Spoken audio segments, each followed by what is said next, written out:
अगर कोई शख्स आपको एक सेट दे और कहे कि बताएं क्या ये सेट मैट्रिक्स स्पेस है या नहीं, और क्या अगर ये नहीं है तो आप इसको एक मैट्रिक्स स्पेस बना सकते हैं या नहीं बना सकते, तो उससे कहें हाँ जी ये एक मैट्रिक्स स्पेस है, मैं इसको मैट्रिक्स स्पेस बना सकता हूँ।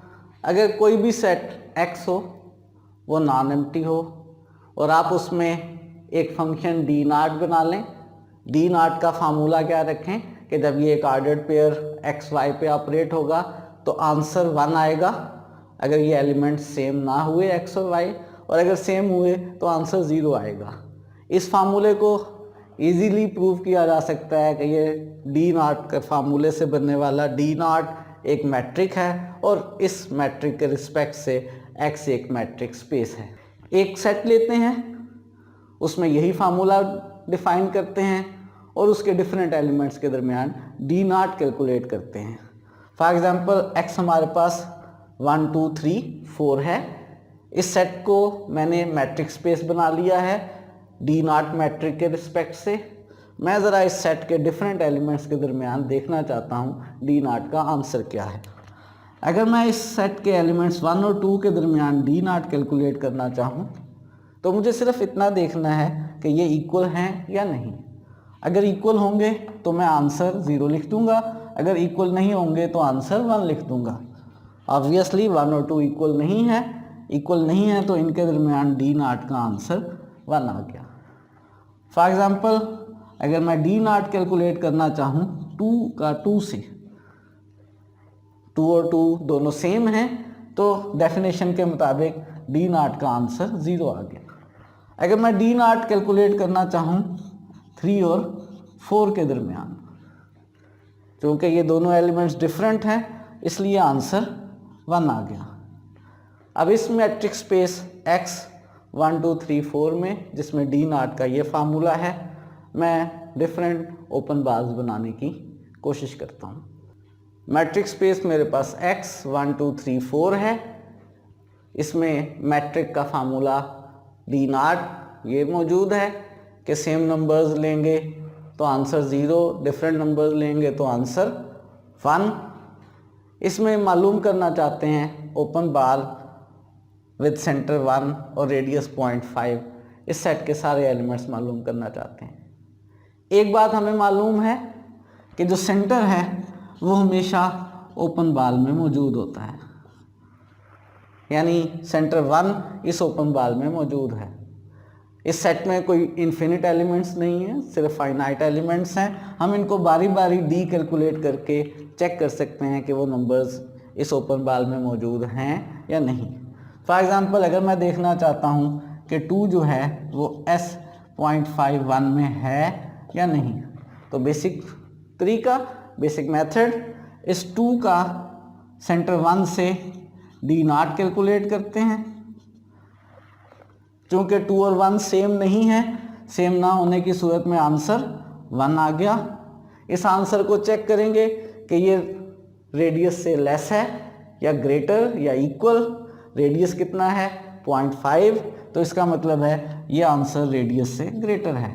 और जब भी किसी पॉइंट का सेंटर से डी मालूम करने पे रेडियस से ग्रेटर आ जाए या इक्वल आ जाए तो वो पॉइंट उस ओपन बार में नहीं होता। इसका मतलब है ये 2 S.51 वाले ओपन बार में नहीं है। इसी तरह से हम चेक कर सकते हैं 3 भी इस ओपन बार में नहीं है, 4 भी इस ओपन बार में नहीं है। तो ओपन बार विद सेंटर 1 और रेडियस 0.5 में सिर्फ और सिर्फ एक ही एलिमेंट है 1। तो आपने एक ओपन बार देखा कि ये ओपन बार ऐसा सेट है जिसमें सिर्फ एक एलिमेंट है। इसी डिस्क्रीट मैट्रिक्स स्पेस में एक और ओपन बार मालूम करना चाहते हैं जिसका सेंटर 2 और रेडियस 3 हो। एक बात कंफर्म है कि हमेशा सेंटर जो है वो ओपन बार में मौजूद होता है और बाकी पॉइंट्स जो हैं उनको हम चेक कर लेते हैं मैट्रिक्स स्पेस के कि वो इस ओपन बार में हैं या नहीं है। सबसे पहले हम चेक करना चाहते हैं 1 को कि 1 इस ओपन बार S32 में मौजूद है या नहीं है। उसके लिए वही बेसिक मेथड कि इस 1 का डी नॉट कैलकुलेट करेंगे सेंटर 2 से, 1 और 2 चूँकि डिफरेंट नंबर्स हैं इसलिए आंसर 1 आया।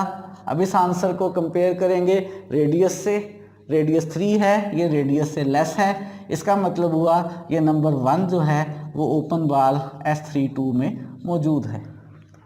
इसी तरह से जब हम 3 लेंगे तो 3 और 2 का D0 भी 1 आ जाएगा, 3 भी ओपन बाल में होगा, 4 भी ओपन बाल में होगा। तो इस ओपन बाल S32 में सारे 1 2 3 4 सारे के सारे एलिमेंट्स मौजूद हैं, यानी ये ओपन बाल X के इक्वल है। तो ऐसा भी होता है कि एक नंबर को लेकर जब ओपन बाल बनाया जाए तो वो ओपन बाल पूरा मैट्रिक्स स्पेस के इक्वल आ जाता है। डिस्क्रीट मैट्रिक्स स्पेस में ओपन बाल्स के लिए एक छोटा सा और रिजल्ट प्रूव करना चाहते हैं कि अगर XD0 हमारे पास एक डिस्क्रीट मैट्रिक्स स्पेस है, आपने इस डिस्क्रीट मैट्रिक्स स्पेस का कोई सा पॉइंट X0 लिया और कोई पॉजिटिव रियल नंबर लिया, ऐसा पॉजिटिव रियल नंबर लिया जो ग्रेटर देन 1 है। हम मालूम करना चाहते हैं, हम प्रूव ये करना चाहते हैं कि अगर हम ओपन बाल SR_X0 बनाएंगे तो वो X के इक्वल आएगा अगर हमने R जो है वो ग्रेटर देन 1 लिया है। देखते हैं SR_X0 को X के इक्वल प्रूव करने के लिए मैं 2 केसेस कर रहा हूँ।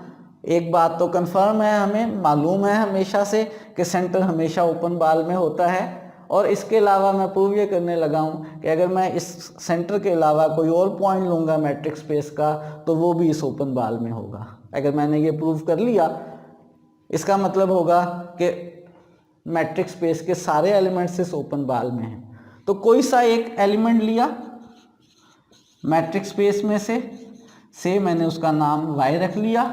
ये y ऐसा एलिमेंट लिया है जो X0 नहीं है, इसका सेंटर से यानी X0 से D कैलकुलेट करते हैं।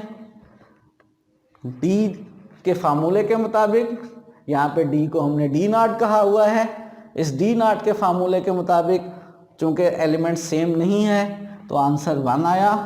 कंपेयर करेंगे कि ये रेडियस से ग्रेटर है, लेस है या इक्वल है। चूँकि हमें गिवन है कि R ग्रेटर देन 1 है या कह लें 1 लेस देन R है, तो यहाँ पे कंक्लूजन ड्रा हुआ कि 1 लेस देन R है। जो डिस्टेंस कैलकुलेट किया वो रेडियस से लेस है, और वो पॉइंट जिनका D सेंटर से कैलकुलेट करने पर रेडियस से लेस आंसर आए वो पॉइंट ओपन बाल के अंदर मौजूद होते हैं। इसका मतलब हुआ ये y SR_X0 में मौजूद है। हमने मैट्रिक्स स्पेस X का कोई सा एलिमेंट लिया था, वो एलिमेंट ओपन बाल में मौजूद है, X0 भी ओपन बाल में मौजूद है। तो क्या कंक्लूजन ड्रा हुआ? कंक्लूजन ड्रा हुआ कि SR_X0 जो है वो पूरे के पूरे मैट्रिक्स स्पेस के इक्वल है। डिस्क्रीट मैट्रिक्स स्पेस में ओपन बाल्स के लिए एक छोटा सा रिजल्ट प्रूव करना चाहते हैं कि अगर हमारे पास XD0 एक डिस्क्रीट मैट्रिक्स स्पेस है, R कोई रियल नंबर है, पॉजिटिव है और 1 से लेस है, तो इस मैट्रिक्स स्पेस के किसी भी पॉइंट X0 को सेंटर लेकर जब हम ओपन बाल SR_X0 बनाएंगे, X0 होगा उसमें, X0 के अलावा कोई और एलिमेंट नहीं होगा। इस बात को प्रूव करते हैं। D0 का फार्मूला हमें याद है, सेम एलिमेंट्स के दरमियान D0 का आंसर 0 है और डिफरेंट एलिमेंट्स के दरमियान D0 का आंसर 1 है। एक बात हमें मालूम है, हम प्रूव कर चुके हुए हैं कि सेंटर जो होता है वो हमेशा ओपन बाल के अंदर मौजूद है, तो X0 तो इसमें मौजूद है। प्रूव ये करना है कि SR_X0 में सिर्फ X0 ही है, इसके अलावा और कोई मैट्रिक्स स्पेस का एलिमेंट नहीं है। तो कोई और एलिमेंट लेते हैं और प्रूव करते हैं कि वो एलिमेंट इस ओपन बाल में नहीं है। कोई सा एलिमेंट लिया हमने, नाम से हमने उसका y रख लिया। कहाँ से लिया? मैट्रिक्स स्पेस में से लिया। ऐसा एलिमेंट लिया जो X0 नहीं है। चेक ये करना चाहते हैं कि ये एलिमेंट जो y हमने लिया है ये ओपन बाल में है या नहीं। उसके लिए इस y का ओपन बाल के सेंटर से D कैलकुलेट किया। चूँकि y और X0 सेम नहीं है इसलिए D का आंसर, D को हम यहाँ D0 कह रहे हैं, इस D0 का आंसर 1 आया। और गिवन ये है कि 1 R से ग्रेटर है, तो ये आंसर रेडियस से ग्रेटर आया। और जब भी किसी पॉइंट का सेंटर से डी कैलकुलेट करने पे रेडियस से ग्रेटर आता है तो वो एलिमेंट ओपन बाल में नहीं होता। इसका मतलब है इस डिस्क्रीट मैट्रिक्स स्पेस में जब भी आप कोई एलिमेंट लेंगे y जो सेंटर नहीं होगा वो इस ओपन बाल में नहीं आएगा। तो ओपन बाल में फाइनल कंक्लूजन ये है कि ओपन बाल में हमारे पास सिर्फ और सिर्फ एक ही पॉइंट है यानी सेंटर, इसके अलावा और कोई पॉइंट नहीं है।